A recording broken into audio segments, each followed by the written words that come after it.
damn though you're on my mind all the time. I wanna tell you but I'm super shy, super shy. Bismillahirrahmanirrahim. Assalamualaikum warahmatullahi wabarakatuh. Perkenalkan, nama saya Sifara Dwi Maulida dengan NIM 2213493 dari kelas BKI 4C. Di sini saya akan menjelaskan tentang teori konseling dan psikoterapi. Langsung saja. Pengertian konseling itu adalah membantu individu memecahkan permasalahannya dalam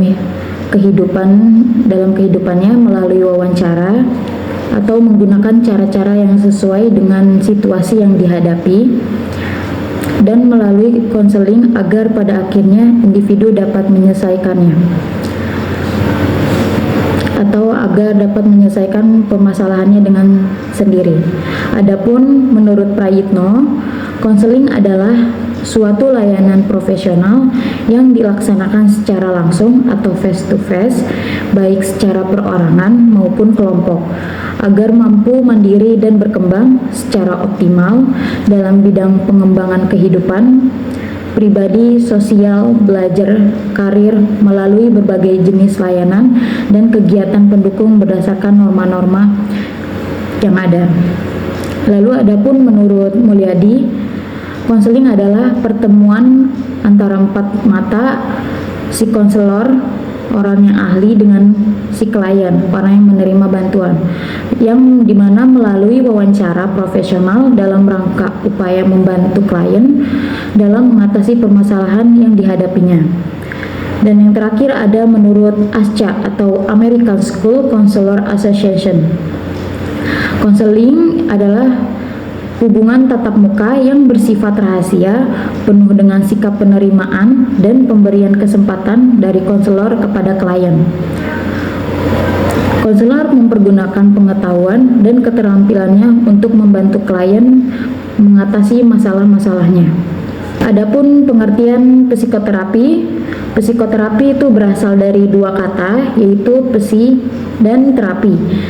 Psi artinya jiwa dan terapi adalah hati. Secara istilah, menurut Lewis R. Wahlberg mengemukakan bahwa psikoterapi adalah perawatan dengan menggunakan alat-alat psikologis terhadap permasalahan yang ada dalam kehidupan emosional, di mana seorang ahli menciptakan suatu hubungan profesional dengan pasiennya yang bertujuan untuk menghilangkan, mengubah atau menemukan gejala-gejala yang ada, memperbaiki pola tingkah laku yang rusak, dan meningkatkan pertumbuhan serta perkembangan kepribadian yang positif. Perbedaan konseling dan psikoterapi itu sendiri. Konseling dan psikoterapi merupakan upaya profesional untuk memberikan layanan kepada individu yang mengalami masalah psikologis. Adapun tujuan utama konseling dan psikoterapi yaitu membantu klien mencapai perubahan perilakunya, kesehatan mental yang positifnya, pemecahan masalahnya, peningkatan efektivitas pribadinya, dan pengambilan keputusannya. Oleh karena itu, seorang konselor perlu memiliki karakteristik dan keterampilan yang dapat mendukung keefektifan dalam memberikan layanan konseling. Mengenai perbedaan konseling dan psikoterapi, menurut Galding tahun 1992-2004, konseling terkait dengan yang pertama itu ada keprihatinan pada kesejahteraan, pertumbuhan pribadi, karir, dan juga patologi. Dengan perkataan lain, berkaitan dengan bidang-bidang yang melibatkan hubungan antar manusia dan hubungan dengan dirinya sendiri, berhubungan dengan menemukan makna hidup dan penyesuaian dalam berbagai situasi seperti sekolah, karir, keluarga, dan lain-lain. Lalu yang kedua itu ada untuk orang yang dianggap masih normal, dan yang ketiga itu ada suatu proses di mana klien belajar bagaimana membuat keputusan dan memformulasikan cara baru untuk bertingkah laku, merasa, dan berpikir yang berhubungan dengan pilihan dan perubahannya. Sedangkan di psikoterapi itu terkait dengan yang pertama ada berhubungan dengan masalah gangguan jiwa yang lebih serius, Lalu yang kedua ada lebih menekankan pada yang lalu daripada yang sekarang. Lalu yang ketiga itu ada peran terapis lebih berbagai ahli, bukan sebagai sharing partner.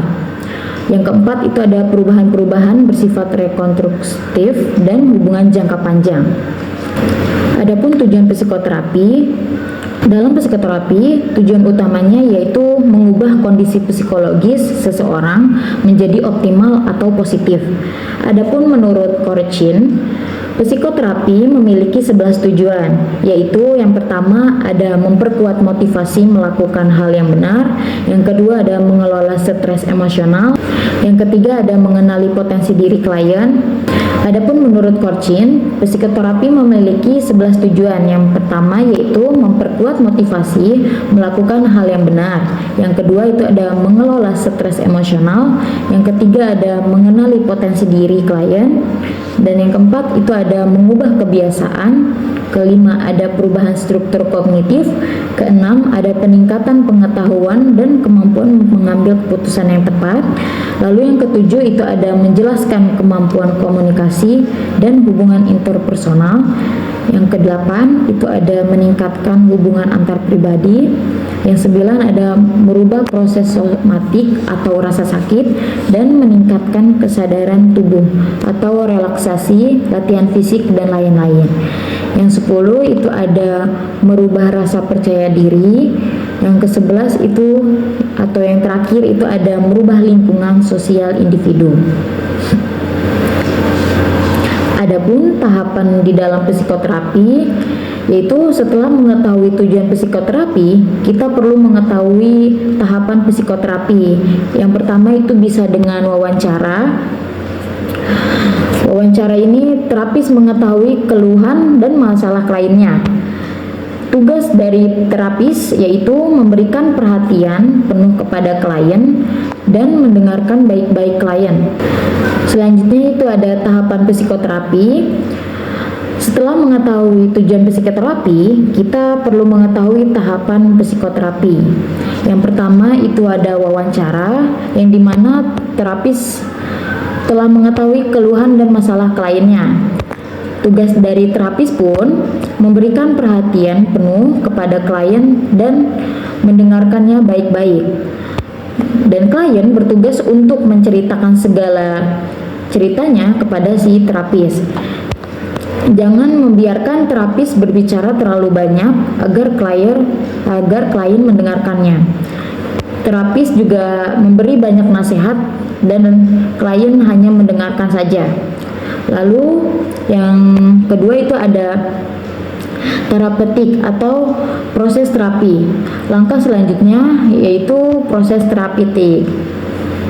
Agar komunikasi berhasil, perlu dilakukan hal-hal sebagai berikut. Yang pertama itu ada menilai pengalaman klien, yang kedua ada